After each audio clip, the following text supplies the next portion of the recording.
So this will be what's going to be on voting in the voting system.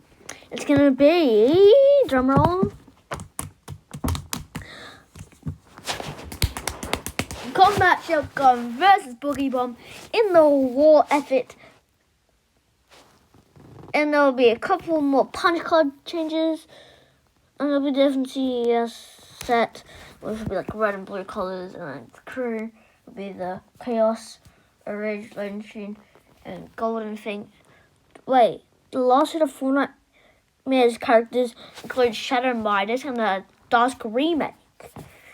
But like the main thing, the combat shotgun versus boogie bombs, they both got heavily nerfed.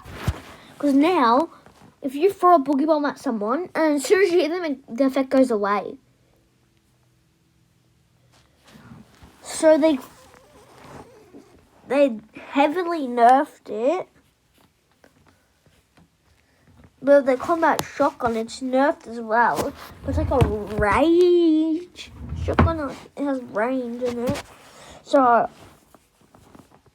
and I don't want to get boogied.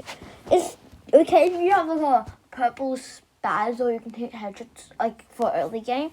So I'm probably gonna vote boogie bombs. But boogie bombs are good, so I'm gonna vote boogie bombs. Thank you guys for watching. Like and sub.